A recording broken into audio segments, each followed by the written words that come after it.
கர்த்தருடைய பரிசுத்த நாமத்துக்கு ஸ்தோத்திரம். ஆண்டவராகிய இயேசுவின் நாமத்தினாலே உங்கள் அனைவரையும் நான் வாழ்த்துறேன். நான் தாமதமாகி வந்ததற்கு நான் வருத்தம் தெரிவித்துக் கொள்கிறேன். ஒரு நெருங்கிய உறவினர் மறிச்சு போயிட்டாங்க. அந்த சாவுக்கு போயிட்டு வந்ததில் தாமதம் ஆயிடுச்சு. எங்கேயும் கட்ட ஒரு 8 மணிக்கு முன்னாடி கொண்டு வந்து சேர்த்துட்டார். பெரிய ஆச்சரியம், பெரிய தேவ கிருபை. இந்த சிகம்பால் பைபிள் இன்ஸ்டியூட்டுக்காக கர்த்தருக்கு நன்றி. அதன் மூலமாக இவங்களை சந்திக்கிற கிருபையை கர்த்தர் கொடுத்திருக்கிறார். அருமையான சொன்னப்பன் ஐயா உள்ளிட்ட பாஸ்டர் அம்மா உள்ளிட்ட தேவ ஊழியர்கள், தேவ பிள்ளைகளுக்கு என்னுடைய நன்றியை தெரிவித்துக் கொள்கிறேன். கர்த்தர் உங்களை ஆசீர்வதிப்பார். தொடர்ந்து வெளிப்படுத்தின விசேஷத்தை ஆய்வு செய்து வரோம்.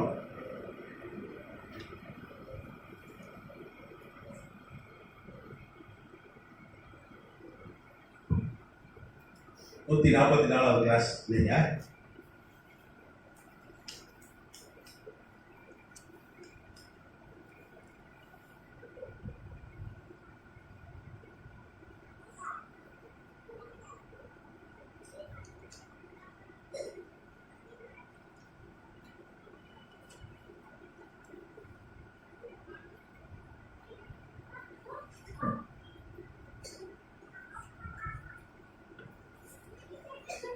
அதில் 7 முத்திரைகள்,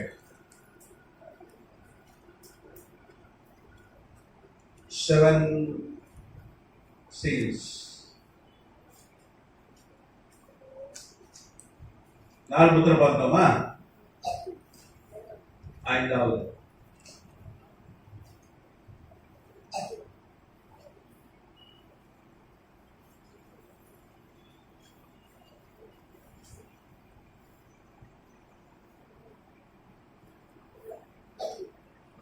வாசிக்கலாம்.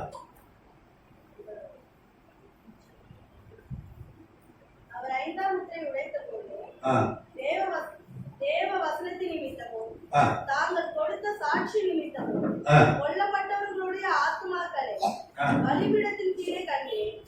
அவர்கள் பரிசுத்தமும் சத்தியமும் உள்ள ஆண்டவரே, தேவரீர் பூமியின் மேல் குடியிருக்கிறவர்களிடத்தில் எங்கள் ரத்தத்தை குறித்து எதுவரைக்கும் நியாயத்தீர்ப்பு செய்யாமலும் பழிவாங்காமலும் இருப்பீர் என்று மகா சத்தமிட்டு கூப்பிட்டார்கள். இங்க வெளிப்படுத்தின விசேஷம் பிறகு வாசிங்க. அதுக்கு அடுத்த வாசிங்க. அப்பொழுது அவர்கள் ஒவ்வொருவருக்கும் வெள்ளை அங்கிகளை கொடுக்கப்பட்டது. அன்றியோ அவர்கள் தங்களை போல கொலை செய்யப்பட போகிறவர்களாகிய தங்களுடன் பணிவிடைக்காரரும் தங்கள் சகோதரருமானவர்களை தொகை நிறைவாகும் அளவும் இன்னும் கொஞ்ச காலம் இளைப்பாற வேண்டும் என்று அவர்களுக்கு சொல்லப்பட்டது. 5ஆம் முத்திரை உடைத்த போது, கர்த்தர் உடைத்த போது என்ன நடந்தது? அதை காட்சியா ஆண்டவர் யோவானுக்கு காண்பித்து கொடுக்கிறார். அதுதான் வெளிப்படுத்துற விசேஷம் 6ஆம் அதிகாரம். எத்தனாம் வருஷத்துல இருந்து? 9ல இருந்து வரைக்கும் வாசிங்க. 11. நீங்க பாத்தீங்கன்னா 5ஆம் முத்திரையை உடைக்கிற போது என்ன நடக்குது?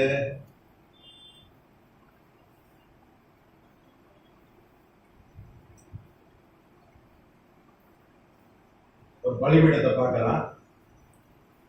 அந்த பலிபீடத்துல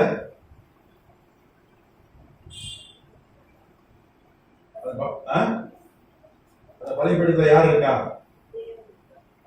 ரத்த சாட்சிகள்.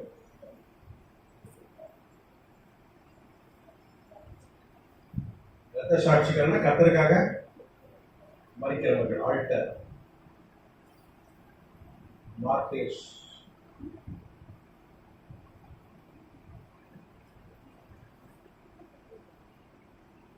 இவர் ரத்த சாட்சியா மரித்த ஏராளமானவர்களை அவன் பார்க்கலாம்.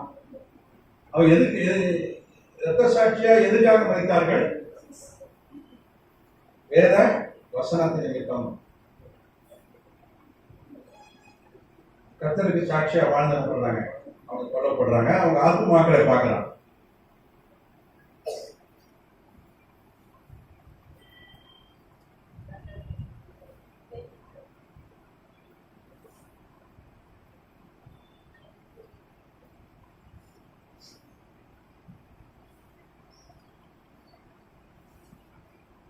அவங்க ஆண்டவர் நோக்கி ஜெபம் பண்றாங்க. என்ன ஜெபம் பண்றாங்க? பரிசுத்தமும் சத்தியமுள்ள ஆண்டவரே, தேவி பூமி மேல் குடியிருக்கிறவர்களுக்கு எங்கள் ரத்தத்தை குடித்து எது வரைக்கும் நியாயத்திற்கு செய்யாமல் பழிவாங்க இருப்பீர் என்று மகா சத்தமிட்டு கூப்பிட்டார்கள். ஜெபம் மகா சத்தமாய் ஜெபிக்கிறார்கள். யார் ஜெபிக்கிறா? சொல்லுங்க. ரத்த சாட்சிகள், கிறிஸ்துவுக்காக மரித்து போனவர்கள் மகா சத்தமாய் ஜெபிக்கிறார்கள். என்ன சொல்லி ஜெபிக்கிறாங்க? எங்களுக்காக பழி வாங்குங்கள்.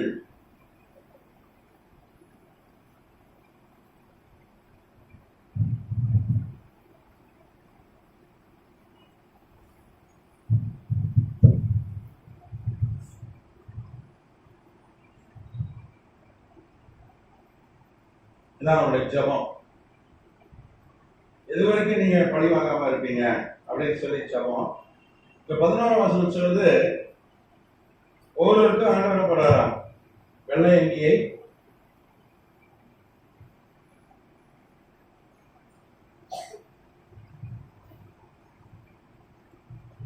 ஒவ்வொருக்கும் வெள்ளை அங்கி கொடுக்கப்படுகிறது. அதுக்கப்புறம் அவங்களுக்கு என்ன சொல்லப்படுறது? ஆண்டவர் என்ன சொல்றாருன்னா, உங்களை மாதிரி இன்னும் நிறைய ரத்த சாட்சிகள் வர வேண்டியது இருக்கிறது. அது தொகை நிறைவாகும் அளவும் இன்னும் கொஞ்ச காலம் இளைப்பாற வேண்டும் என்று சொல்லப்பட்டது. இன்னும் உங்களை மாதிரி ரத்த சாட்சிகள் இன்னும் நிறைய பேர் சாக வேண்டியது இருக்கு கிறிஸ்துவுக்காக. அது வரைக்கும் நீங்க என்ன பண்ணுங்க? பொறுமையா இருங்க அப்படின்னு சொல்லி ஒரு ஆண்டவர் சொல்றதா ஒரு காட்சியை, ஒரு தரிசனத்தை நம்ம பார்க்கிறோம். ஹல்லேலூயா. நீங்க பாத்தீங்கன்னா, நீங்க கிரேக்க பைபிள் வாசித்தீங்கன்னா, இங்கே வெள்ளை அங்கி அப்படின்னு சொல்லப்பட்டிருக்குல்ல, அதுக்கு என்ன வார்த்தை பயன்படுத்தப்பட்டிருக்குன்னா, வெளிப்படுத்தும் விசேஷம். நம்ம அந்த வசனத்தை கிரேக்க மொழியில வாசிக்கலாமா? அதான் ஒரிஜினல் டெக்ஸ்ட், கோயின் கிரேக். இதுலதான் இந்த வசனம் எழுதப்பட்டது. 6ஆம் அதிகாரம் 11ஆம் வசனம். அதுக்கு கிரேக்கில் வாசிக்கலாம். ஏற்கனவே வெள்ளை அங்கி குறித்து நம்ம வெண்வசத்தை குறித்து நம்ம ஏற்கனவே தியானிச்சிருக்கோம். ஆமா, யாரை எப்போது இந்த 24 மூப்பர்கள் யாருன்னு பார்த்தபோது பார்த்தோம்.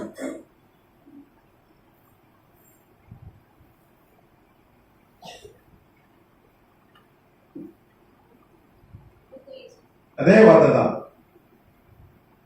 வெள்ளை அங்கினா லூக்கே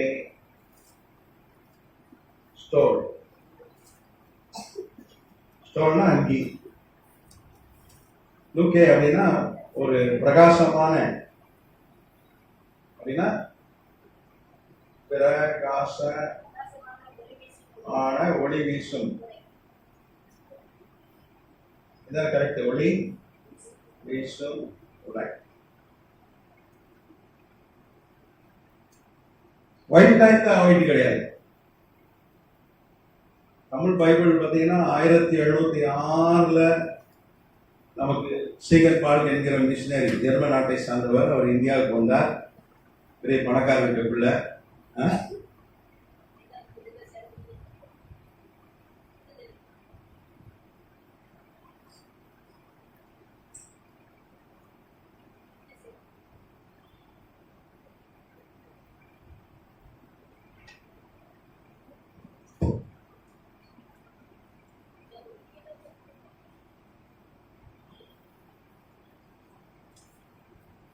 அவர் பிரகாசமான ஒரு ஒளி வீசும் உடையை கொடுக்கிறார் ஆண்டவர். நீங்க வெள்ளை அங்கின்னு போட்டுருக்கு தமிழ் பைபிள்ல. ஏன் தமிழ் பைபிள்ல வெள்ளை அங்கின்னு போட்டிருக்குன்னா, 1709 1709 இன்னையிலிருந்து ஏறக்குறைய ஒரு 320 ஆண்டுகள் முன்பாக சீகர் பால்னு ஒரு ஜெர்மன் நாட்டை சார்ந்த ஒரு மிஷினரி தரங்கம்பாடிக்கு வந்தார். ஜூன் மாதம் தான் வந்தார். கடுமையான வெயில். ஜெர்மன் நாட்டில் எப்படி தெரியுமா, நல்ல குளிர் இருக்கும், நல்ல குளிர் பிரதேசம். அந்த பெரிய பணக்கார வீட்டுக்குள்ள அவங்க அப்பா பெரிய தானிய வியாபாரி, ஹோல்சேல் வியாபாரி, மிகப்பெரிய மெர்ச்சன்ட் அவங்க அப்பா. நான் ஊழியத்துக்கு ஒப்பு கொடுத்து வந்தா சொத்தெல்லாம் விற்று அந்த காசை எடுத்துகிட்டு வந்தால் ப்ரெஸ் ரெடி பண்ணி பேப்பரை ரெடி பண்ணி அவர் அச்சடிச்சு பைபிள் கொடுத்தார். தமிழ் பைபிள், ஹிந்தி பைபிள், மலையாளம், இப்படி பல மொழியில் மொழிபெயர்த்து கொடுத்தார். யாரெல்லாம் தரங்கம்பாடி போயிருக்கீங்க, போனீங்கன்னா பார்த்தா தெரியும். அங்கே அதனால தான் ஐயா நம்ம சொன்னபடியாக கூட இந்த பைபிள் காலேஜ் சீகன் பால்னு பைபிள் காலேஜ் வச்சிருக்காரு. மகனுக்கு சீகன் பேர் வச்சிருக்காரு. தரங்கம்பாடிக்கு இன்னைக்கு நம்ம டேவிட் ஐயா, ஆமாம், அவங்களும் ஒரு டீமாக போயிருக்காங்க. அங்கே தங்குறது கூட நமக்கு அங்கே கொஞ்சம் நமக்கு வேண்டிய சபைகள் இருக்குது. நம்ம சபைகள் இப்போ கிளை சபைகள் இருக்குது அந்த மாவட்டத்தில். அங்கே தங்கிட்டு ஒரு ஆளாக சொன்னாங்க, அங்கே நான் தங்குறதுக்கெல்லாம் ஏற்பாடு பண்ணி கொடுத்தேன். கத்தநாமத்துக்கு சொத்துறோம். நீங்கள் போனீங்கன்னா கூட உங்களுக்கு தங்குறதுக்கு நான் ஏற்பாடு பண்ணேன். ஒரு பசை பிடிச்சி போயிருங்க. ஆனால் காலையில் கிளம்பி போனால் நைட்டு வந்துடலாம், தங்க தேவையில்லை. அப்படி தங்கிட்டு தான் போகணும் அப்படின்னா வர வழியில் இந்த சிதம்பரத்தில் ஒரு ஒரு போட்டிங் இருக்குது கடலுக்குள்ள, பிச்சாவரம். யாரெல்லாம் போயிருக்கீங்க?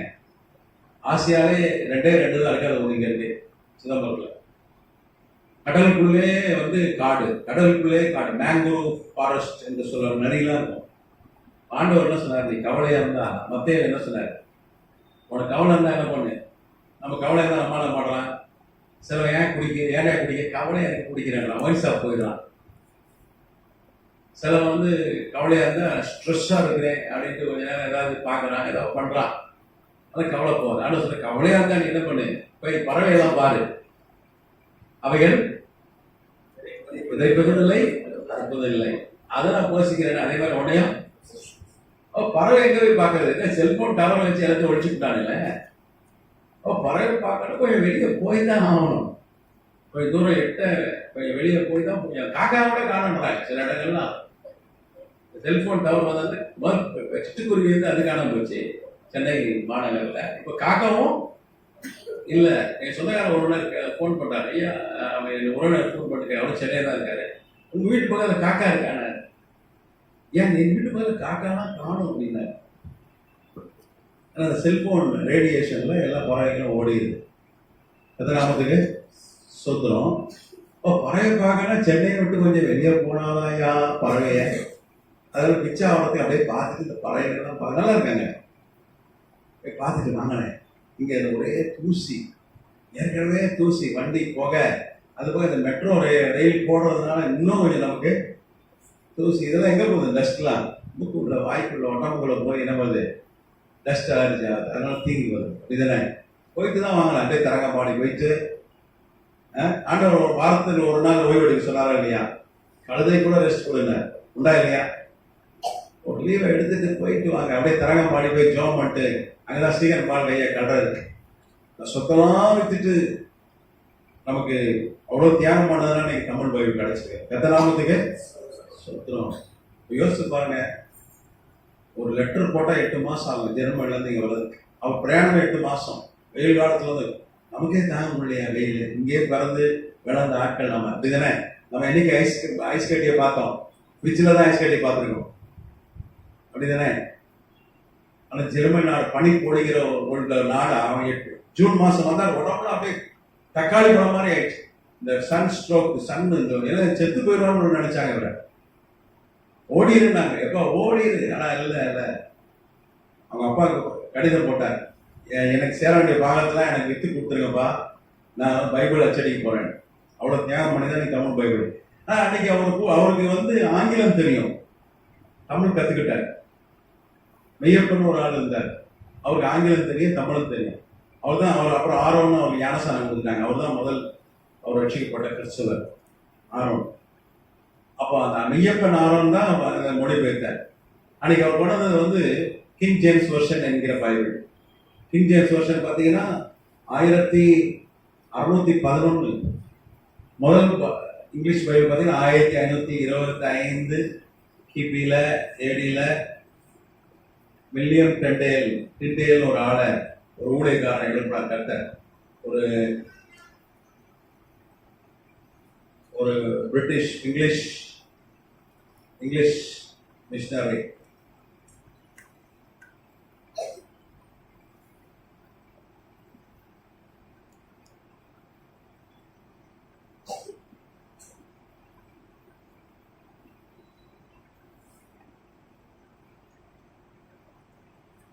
ஆங்கில மிஷனரி. முதல் பைபிள் அச்சடிச்சது இவர்தான். நீங்க வெளிப்படுத்தின விசேஷம் 10ஆம் அதிகாரம், அதில் பார்த்தீங்கன்னா யோவான் ஒரு புக்கை பார்க்கலாம், சின்ன புக், ஒரு தேவதன் உணர்ந்து கொடுக்குறான். அந்த புக்கு தான் இது. 1525 அந்த தீர்க்க தரிசனம் நிறைவேறிச்சு. அது வரைக்கும் புக்கா இல்லை பைபிள். பைபிள் வந்து தோல் சுருளா இருந்தது. இல்லை பேப்பரைன்னு ஒரு செடி அதை கண்டை அரைச்சி அதில் மயில எழுதுனாங்க. Printed version 1525. ஏற்கனவே 500 வருஷமா தான் பிரிண்டட் வெர்ஷன் அச்சடிக்கப்பட்ட பைபிள். அதுக்கப்புறம் அவரை கொண்டுட்டாங்க. அவர் ரத்த சாட்சியை மதித்தார். ஏன்னா பைபிளை மொழிபெயர்த்ததுக்காக, பைபிளை அச்சடிச்சதுக்காக ஒரு 10,000 காப்பி அடிச்சார். அவர் கொண்டு போட்டாங்க. அவர் ரத்த சாட்சியை மறிச்சார். அதுக்கப்புறம் ஆண்டவர் வந்து ஜேம்ஸ்னு ஒரு ராஜாவில் இருந்தார். கிங் ஜேம்ஸ் லேடி கிபி.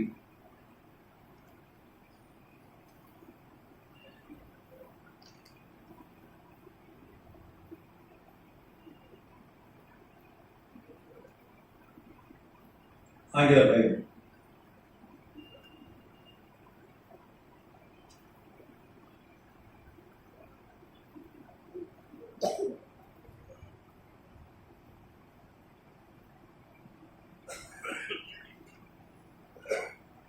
ஒரு சாதாரண ஒரு ஆளை ராஜாவை எடுக்கிறார் ஆண்டவர். ஸ்காட்லாண்டுக்கார இங்கிலாந்துக்கு ராஜாவே ஆக முடியும்.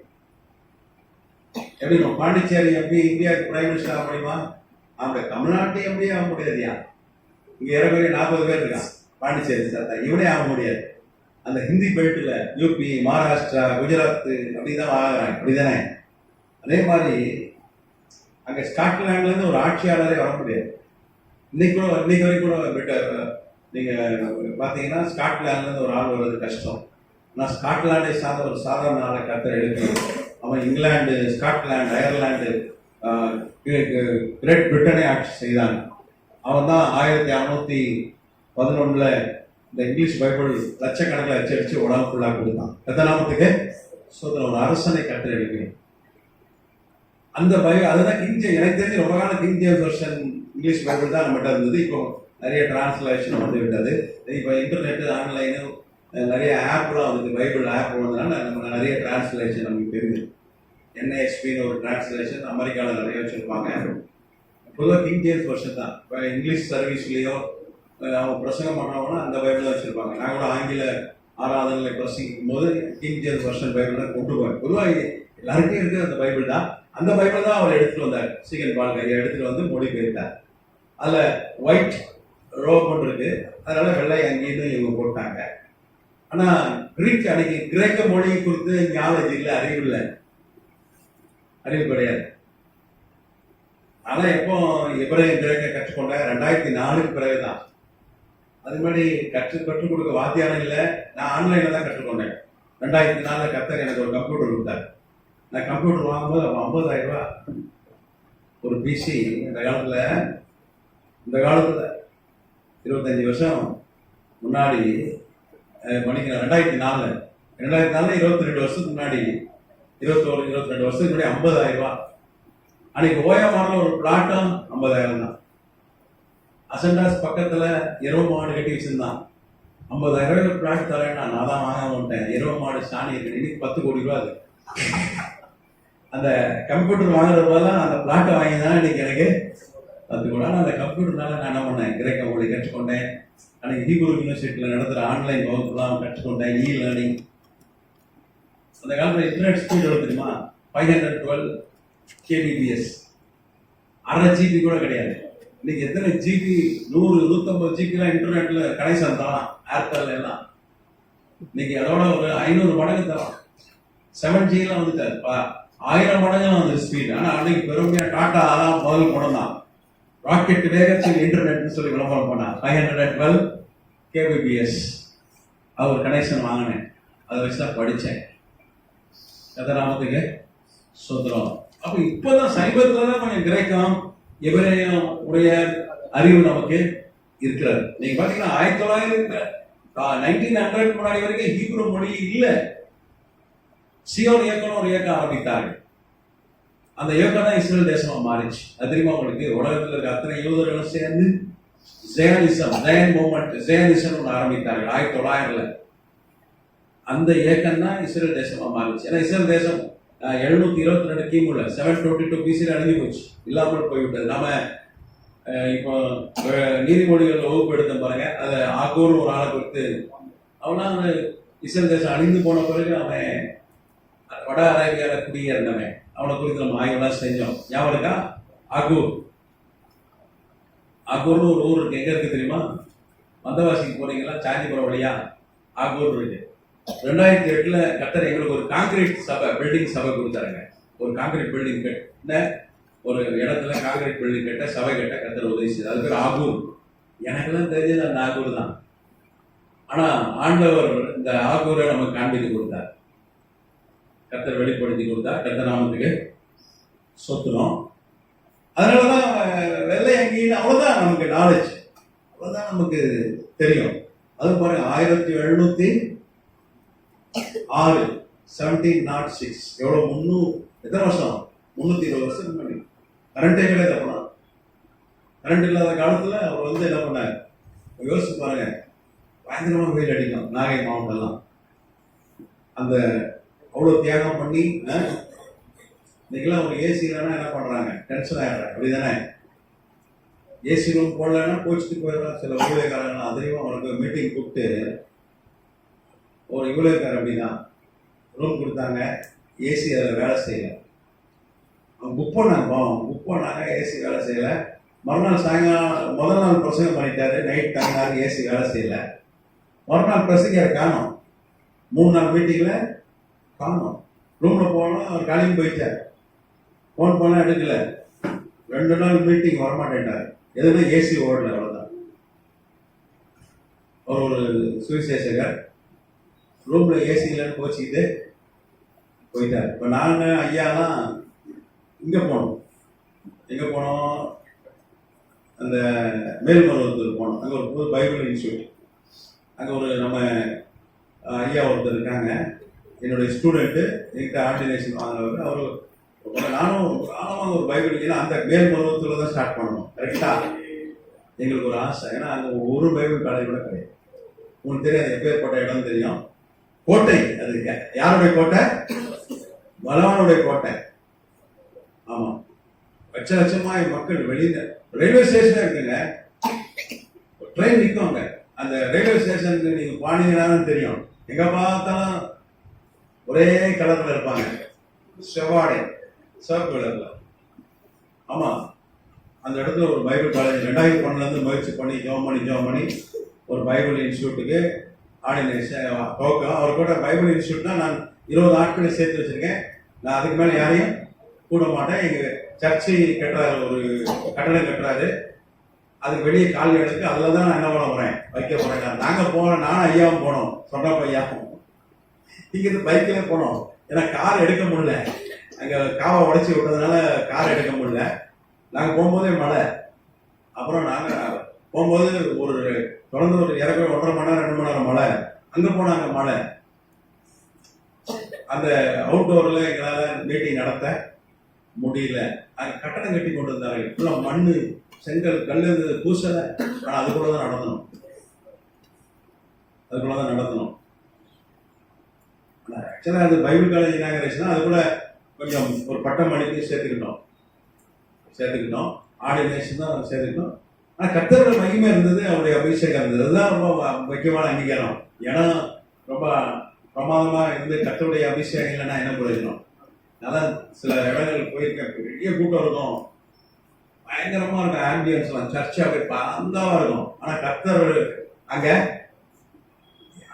கர்த்தருடைய பிரசனமே இல்லைங்க. நான் பார்த்துருக்கேன், நானும் பார்த்தேன், இல்லவே இல்லை. அப்போ இடம் எப்படி இருக்குன்றது முக்கியத்தோட ஆண்டவர் இருக்காரா, ஏசி இருக்கா அப்படின்னு எப்படி எந்த சபைக்கு போறான்? ஏசி தான் போறான். ஏசி இல்லையா அவன் சபையில? அப்ப நான் வரமாட்டேன். இன்னைக்கு சபைகள்லாம் நல்லா பெரும்பாலும் ஏசி போட்ட சபையில ஆகிவிட்டது இன்னைக்கு. ஆனா ஆண்டவர் இருக்காரான்னு தான் பார்க்கணும், கர்த்தருடைய பிரசன்னம் இருக்கான்னு தான் பார்க்கணும். அல்லேலூயா. ஐயா அங்க உள்ள போனோம், ஐயா ஜெபிக்க ஆரம்பிச்சாங்க. நம்ம சொன்னப்பட ஐயா ஜெபிக்கும் போதே கர்த்தருடைய பிரசன்னம் இறங்கிச்சு, அவருடைய அபிஷேகம் இறங்கிச்சு, அவர் பேசினார், ஆசீர்வாதமா இருந்தது. அது வரும்போது நாங்களாம் வந்தோம். அப்புறம் ஐயா என் கூட இன்னும் 2-3 ஊழியர்லாம் வந்தாங்க. அவங்களாம் சொன்னாங்க, வேற ஆள்னா என்னதுக்கு மீட்டிங்கை நடத்தாம கோச்சிட்டு போயிருப்பாரு அப்படின்னு சொன்னாங்க. அப்படிலாம் இருக்காங்க. ஆனா அந்த சிகன் பாலுக்கு அப்படி அல்ல. தியாகம் பண்ணி இந்த வெயில பொருட்படம், கரண்ட் கிடையாது, ஃபேனு கிடையாது, நமக்கு ஒரு பைபிள், இந்த பைபிள் அவர் கொடுத்ததுனால பெரிய எழுப்புதல். அல்லேலூயா. தமிழ் பைபிள் மாத்திரம் இல்லை, மலையாளம், இந்தி எல்லா மொழியிலும் நமக்கு வேத புஸ்தகத்தை மொழிபெயர்த்து கொடுத்தவர். அதனாலதான் அன்னைக்கு வெள்ளை அங்கின்னு எழுதியிருக்கு. ஆனா மூல பாஷைன்னா அது வெள்ளை அங்க இல்லை, நல்லா படிச்சுன்னு படன்னு லைட்டு உள்ள லைட்டான மகிமையை நிறைந்த பிரகாசிக்கிற ஒரு வெள்ளை அங்கி. அது பரிசு தான் போடணுமா வெள்ளங்கி போடுறது? அதை இங்கே வாங்கிக்கலாமே வெள்ளங்கி பூமியில. இந்த வெள்ளையங்கி அல்ல, அது மகிமையான ஒரு உடை. அப்படியே லைட் எரியும், பிரகாசமா இருக்கும், மின்னல் மாதிரி இருக்கும். மின்னல உடுத்தி இருந்தா எப்படி இருக்கும்? அந்த மாதிரி இருக்கும். அந்த மாதிரி ஒரு உடையை என்ன பண்ணார் ஆண்டவர் கொடுக்கிறதை அவர் பார்த்தார், யோவான் பார்த்தான். அல்லேலூயா. அப்போ 5வது முத்திரை உடைத்த பொழுது அவன் ஒரு பலிபீடத்தை பார்க்கிறான். அங்க ஏராளமான ஆத்துமாக்கள் இருக்கிறாங்க, மனித ஆத்துமாக்களை பார்க்கிறான், சோல்ஸ் பார்க்கிறான், செத்து போன பரிசுத்தவான்களை பார்க்கிறான். அவங்க ரத்த சாட்சியை மதித்தவர்கள், கர்த்தருக்காக ஜீவனை கொடுத்தவர்கள், அவங்களாம் சத்தமா ஜெபம் பண்றாங்க. அப்போ அவன் பரதீச பார்க்கிறான். ஏன்னா இன்னைக்கு பரிசுத்தவான்கள் எங்க இருக்கிறார்கள்? பரதீசில் இருக்காங்க. ஆண்டவர் வந்து வலது பக்கத்துல ஒரு குற்றவாளி இருந்தான், இடது பக்கத்துல ஒரு குற்றவாளி இருந்தான். சிலுவையில தங்கும் போது அவன் வலது பக்கத்துல இருந்த பேர் டிஸ்மாஸ், இடது பக்கத்துல இருக்க பேரு எஸ்டாஸ். இந்த பேர்லாம் அவன் எங்க கிடைச்சதுன்னா, நீங்க பாத்தீங்கன்னா பிளாத்து எழுதின இந்த நியாய தீர்ப்பு, அவன் கவர்னர், ரோம கவர்னர், அவன் ஜட்ஜ்மெண்ட் கொடுத்தான். அந்த நியாய தீர்ப்பு அந்த நகல்கள்லாம் எங்க இருக்குன்னா பெர்லின் ஸ்டேட் மியூசியம் ஜெர்மனில இருக்கு. டிஸ்சென்டார்ஃப் என்கிற ஒரு தொழில் துறை ஆர்கியாலஜி விஞ்ஞானி, அவருடைய கண்டுபிடிப்புகள்லாம் அந்த கலெக்ஷன்லாம் அங்க இருக்கு. அதுதான் அந்த பேர் இருக்கு. அப்போ திஸ்மாஸ் குற்றவாளி, கள்ளம் கிடையாது, திருடம் கிடையாது. அவர்கள் சுதந்திர போராட்ட வீரர்கள். ஆனா ஆயுதம் ஏந்தி வன்முறை பயன்படுத்தி யுத்தம் பண்ணினார்கள். ஆனால் ரோமர்கள் அந்த அவங்களெல்லாம் தேச துரோகியின் முத்திரை குத்தி சிலுவையில் அறைவாங்க. அப்படிதான் வலது பக்கம் டிஸ்மாஸையும் இடது பக்கம் எஸ்டாஸையும் அறைந்தார்கள். அவர்கள் நியாயம் பிரமாணம் தெரிந்தவர்கள், பைபிள் தெரிந்தவர்கள், பழைய ஏற்பாடை கட்சி கொடுத்தவங்க. அப்ப வந்து வலது பக்கத்தில் இருக்கிறதா விசுவாஸ் தான் ஒரு மேசியா என்று. மேசியா வருவது காத்திருக்கிறவர்கள். இன்னைக்கு இஸ்ரேல் ஜனங்கள் மேசியா வருவார், மேசியா வருவார், மேசியா வருவார்னு சொல்றான். இப்ப ஈரானுக்கும் இஸ்ரேலுக்கும் சண்டை நடக்குது. யாருக்கெல்லாம் தெரியும்? இன்னைக்கு எத்தனாவது நாள்? 6வது நாளா 7வது நாளா? 6வது நாள். ஈரானை தும்சம் பண்ணுது இஸ்ரேல். அங்க இருக்க தளபதியெல்லாம் கொண்டுட்டு, ராணுவ அதிகாரிலாம் கொண்டுட்டு, விஞ்ஞானியெல்லாம் கொண்டு போட்டுச்சு. நேரத்தில் ஒரு புதுசா ஒரு புதிய தளபதி அப்பாயின் பண்ணாங்க, அவனையும் கொண்டுட்டாங்க. அந்த நாட்டுடைய அதிபதி அலி கொமேனி, அவர் தான் நாட்டுடைய சுப்ரீம் லீடர். அவர் வந்து ஒழித்து கிடக்கிறார் பூமி கடியில. நிறைய அரசியல்வாதியை ரஷ்யா கட்சி ஓடிட்டார். இன்னைக்கு ட்ரம்ப் சொல்றாரு காலையில, நீ எங்க இருக்க, நாங்க கண்டுபிடிச்சிட்டோம் அலி கொமேனி, நீ வந்து அன்கண்டிஷனல் சரண்டர் ஆகுது, எந்த கண்டிஷனும் இல்லாம எந்த நிபந்தனை நீ சரணடைஞ்சினா அவனை விட்டுருவோம்.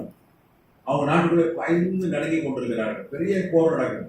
இஸ்ரேல் வந்து நம்ம தமிழ்நாட்டோட 10 ஒண்ணுதான், சென்னை அளவு தான், சின்ன நாடு.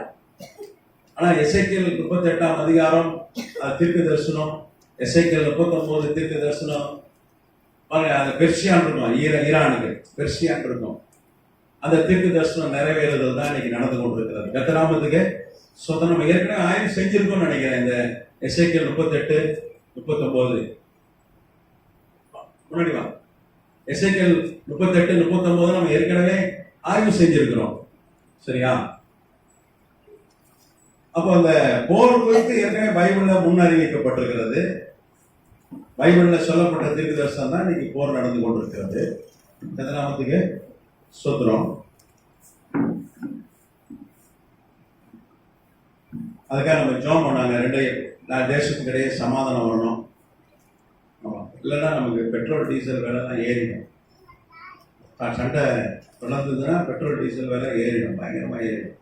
சரி, அப்போ அந்த பலிபீடத்துல அவன் ரத்த சாட்சிகளை, ஆத்துமாக்களை பார்க்கிறான். அவங்க ஜெபிக்கிறாங்க, பரதேசில அவங்க ஜெபிக்கிறாங்க. அவன் வலது பக்கத்துல இருக்க குற்றவாளி, அவன் பேர் டிஸ்மாஸ். அவனை பார்த்து ஆண்டவர் சொல்றாரு, இன்னைக்கு என்னோடு கூட பரதேசி இருப்பா. பரதேசின்ற வார்த்தை பைபிள்ல முதல் பயன்படுத்தப்பட்டது அது அந்த அந்த காலகட்டத்தில் தான், புதிய ஏற்பாட்டு காலத்துல. அதுவும் ஆண்டவர் இயேசு சிலுவையில அவர் தான் சிந்தை தொங்கும் போது அந்த வார்த்தையை பயன்படுத்தினார். இன்றைக்கு என்னோடு கூட பரதேசில இருப்பாய். பரதேசி எங்க இருக்குன்னு சொல்லி வேதம் சொல்லுது. நீங்க 2 கொரிந்தியர் 12ஆம் அதிகாரத்தை வாசிங்கன்னா, நம்ம ஏற்கனவே நம்ம அதை ஆய்வு செஞ்சிருக்கிறோம். 2 கொரிந்தியர் 12ஆம் அதிகாரம் 3ஆம் வசனம், 2-3 வாசிங்க. அந்த மனுஷர் பரதீசிக்குள் எடுக்கப்பட்டு மனுஷன் பேசப்படாததும் வாக்கு கெட்டாததுமாகிய வார்த்தைகள் கேட்கவென்று அறிந்திருக்கிறேன். அவன் சரீரத்தில் இருந்தாலும் சரீரத்திற்கு புறமே இருந்தாலும் அதை அறிய தேவன் அறிவார். இப்படிப்பட்டவர்கள் குறித்து மேன்மை பாராட்டுவேன். ஆனாலும் என்னை குறித்து என் பலவீனங்களையே அனுப்பி வேறொன்றிலும் மேன்மை பாராட்ட மாட்டேன். இங்க 2 கொரிந்தியர் 12:2-3 வாசம். இங்க போல் சொன்னா, 3ஆம் வானம் வரைக்கும் எடுக்கப்பட்டேன், நான் பரதேசிக்கு எடுக்கப்பட்டு மனுஷர் பேசப்படாததும் வாக்கெட்டாததுமாகிய வார்த்தைகளை கேட்டேன் என்று இங்க அவன் எழுதுறான். நீங்க பாத்தீங்கன்னா 2015 தான் விஞ்ஞானிகள் இந்த ஆஸ்ட்ரோபிசிக்ஸ் விஞ்ஞானிகள், வான்வியல் விஞ்ஞானிகள் ஒரு காரியத்தை கண்டுபிடித்தார்கள். இந்த யூனிவர்ஸ் தவிர, இந்த அண்டத்தை தவிர வேறு அண்டங்கள் இருக்கிறது, மல்டிவர்ஸ் இருக்குன்னு சொல்லி கண்டுபிடிச்சாங்க 2015 தான். அது வரைக்கும் ஒரே ஒரு யூனிவர்ஸ் தான் நினைச்சிருந்தாங்க. அதுவும் நோபல் பரிசு பெற்ற புகழ்பெற்ற அமெரிக்க விஞ்ஞானிகள் கண்டுபிடிப்பு என்னன்னா, 2015 இந்த அண்டங்கள் தவிர, இந்த வானம் தவிர வேறு வானங்களும் இருக்கிறது, நம்ம பார்க்கிற இந்த யூனிவர்ஸ் தவிர கண்டுபிடித்தார்கள். கர்த்தநாமத்துக்கு ஸ்தோத்திரம். அதுதான் பார்க்கலாம். 3வது வானம், வேற ஒரு அண்டத்தை, வேற ஒரு வேர்ஸ், மல்டிவர்ஸ். இப்ப நம்ம இது ஒரு யூனிவர்ஸ், நம்ம யூனிவர்ஸ்னா ஒரே ஒரு வேர்ஸ் தான் நினைச்சிட்டு இருக்கோம். யூனினா ஒண்ணு, ஆனா யூனிவர்ஸ் இல்லை. இப்ப உலகத்துல எனக்கு மல்டிவர்ஸ் இருக்கு, பல அண்டங்கள் இருக்கிறது, பல அண்டங்கள் இருக்கு. இப்ப 3வது வானம், அங்கதான் பரதீசு இருக்கு. அது வேற ஒரு அண்டம், அது வேற ஒரு வேர்ஸ். அப்ப வேற ஒரு அண்டம் இருக்கு. அதை யோவானுக்கு ஆண்டவர், பவுலுக்கு ஆண்டவர் காண்பித்து கொடுக்கிறார். கர்த்தநாமத்துக்கு ஸ்தோத்திரம். இந்த அவன் 36 வயசுல இந்த தரிசனத்தை பார்க்கலாம். அவன் 36 வயசு இருக்கும் பவுலுக்கு. 36 வயசுல தரிசனம் பார்க்கலாம். அதுதான் எழுதுறான் அவன். 2 கொரிந்தியர் அந்த நிருபத்தில் அவன் எழுதுறான். அப்போ 3வது வானத்துல என்ன இருக்கிறது? பரதீசு இருக்கிறது. அப்ப பரிசுத்தவான்கள் மரித்தால் எங்க போறாங்க? பரதீசுக்கு போறாங்க. கிறிஸ்துவுக்குள் மரிக்கிறவர்கள் பாக்கியவான்கள் என்று வேதம் சொல்லுது. அவங்க பரதீசுக்கு போறாங்க. ஆண்டவரை விசுவாசிக்காத ஆட்கள், கிறிஸ்துவுக்குள் மரிக்காத ஆட்கள் எங்க போறாங்க? லூக்கா 16 வாசிக்கிறோம். நம்ம ஏற்கனவே நம்ம அதை ஆய்வு செஞ்சிட்டோம், உங்களுக்கு நான் கற்றுக் கொடுத்துட்டேன். லூக்கா 16 நீங்க வீட்டுல வாசித்தீங்கன்னா, ஒரு ஐஸ்வர்யவான் இருக்கிறான், ஒரு தரித்திரன் லாசர் இருக்கிறான். அந்த ஐஸ்வர்யவான் ஒரு பொல்லாதவன் பாவி, அவன் மரித்து எங்க போகிறான்? அவன் பாதாளத்துக்கு போகிறான். லாசர் ஆபிரகாம் அடிக்கு போகிறான். அங்க சொல்லப்பட்டிருக்கு. அது ஓமானம் இல்ல, அது ஒரு சரித்திரம், மோசே காலத்துல நடந்த ஒரு சரித்திரம். நான் ஒரு 2 நாள் எடுத்து நினைக்கிறேன். அந்த லூக்கா 16 ஃபுல்லா அவனுக்கு 2 நாள் கற்றுக் கொடுத்திருக்கிறேன். கர்த்தநாமத்துக்கு ஸ்தோத்திரம். அப்போ 3வது வானத்துல இருக்கிற பரதீசுல இருக்கிற இரத்த சாட்சியாய் மரித்த பரிசுத்தவான்களை கர்த்தர் யோவானுக்கு காண்பித்து கொடுக்கிறார். ஆத்துமாக்களை காண்பித்து கொடுக்கிறார். 2018 வரைக்கும் இந்த குவாண்டம் பிசிக்ஸ், குவாண்டம் மெக்கானிக்ஸ் நான் படிக்கும்போது, நான் எலக்ட்ரானிக்ஸ் படித்தேன். அப்பெல்லாம் என்னது, ஐசியே பெரிய விஷயம். இன்டெகிரல் சர்க்கியூட்னு ஐசின்னு, அதுவே பெரிய விஷயம். இந்த சிப்பு எங்கெங்கயோ போயிட்டு.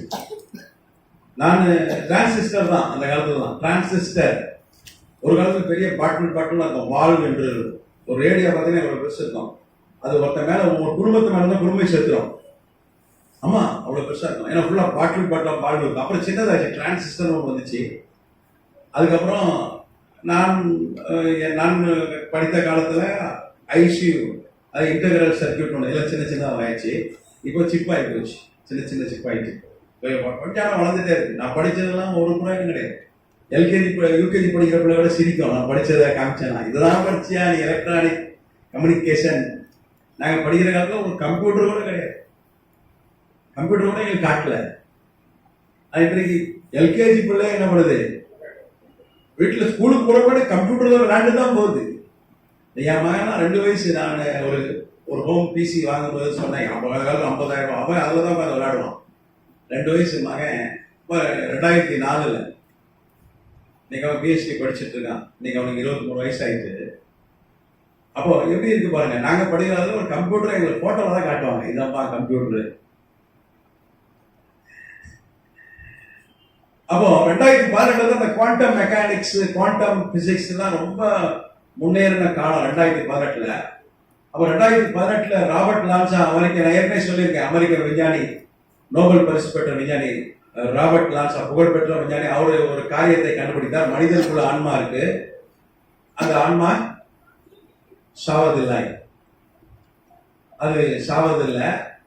அதுதான் என்ன பண்ணுது, நியூரான், மூளையில் இருக்கிற நியூரான்களை, அந்த மூளை செல்களை இயக்கிறது. அதனாலதான் மனிதன் வாழுகிறான். இந்த ஆன்மாவுக்கு சாவே கிடையாது. அதுக்கு அவங்க பெற்ற பேர் குவாண்டம் இன்ஃபர்மேஷன்.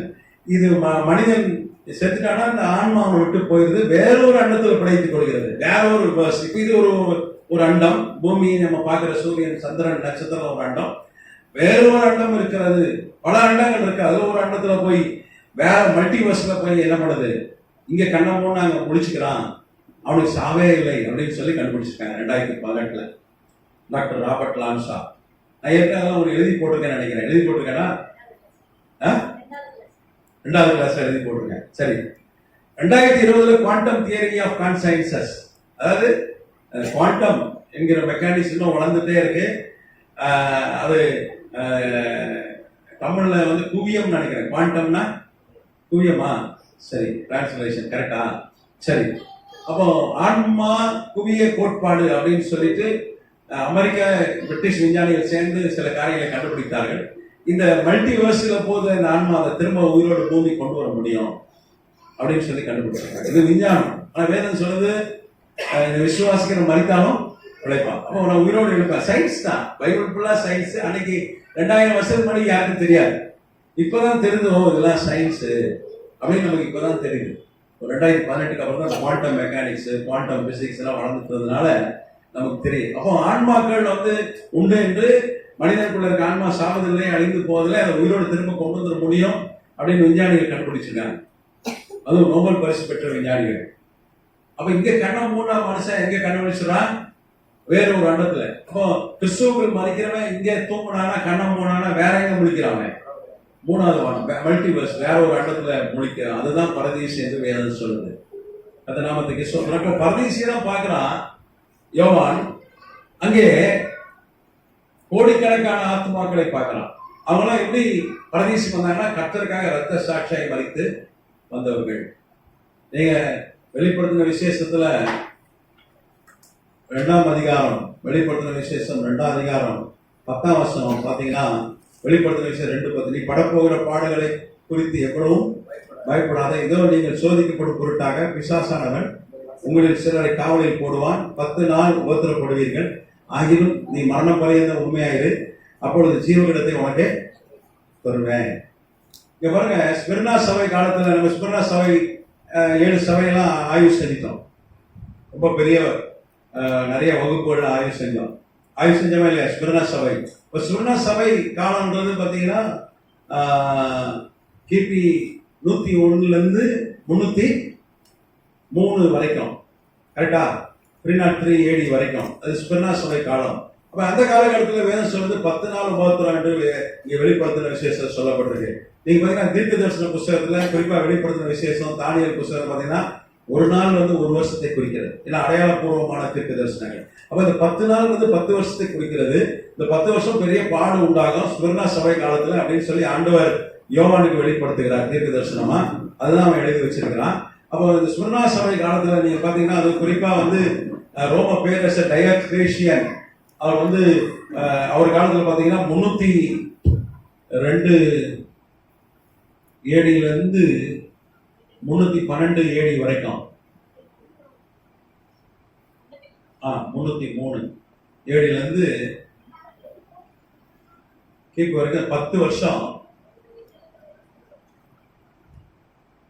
1 கோடி பேர் ரத்த சாட்சியா மறிச்சாங்க, கொல்லப்பட்டாங்க.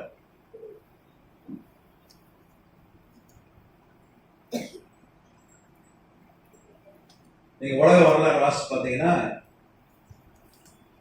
10 வருஷத்துல 1 கோடி பேர் கிறிஸ்தவர்கள் தேவ ஊழியர்கள் கொல்லப்பட்டாங்க. டெய்லி 4000 பேர் கொள்வாங்க டைக்லீஷியன். ரோம பேரரசு 3 கண்டங்களை அவர்கள் ஆண்டார்கள். ஆசியா, ஆப்பிரிக்கா, ஐரோப்பா. நம்ம இந்தியாவில் கீழடி, நம்ம இந்த தமிழ்நாடு கீழடி போனா கூட அவங்க நாணயங்கள் தான் பார்க்க முடியும்.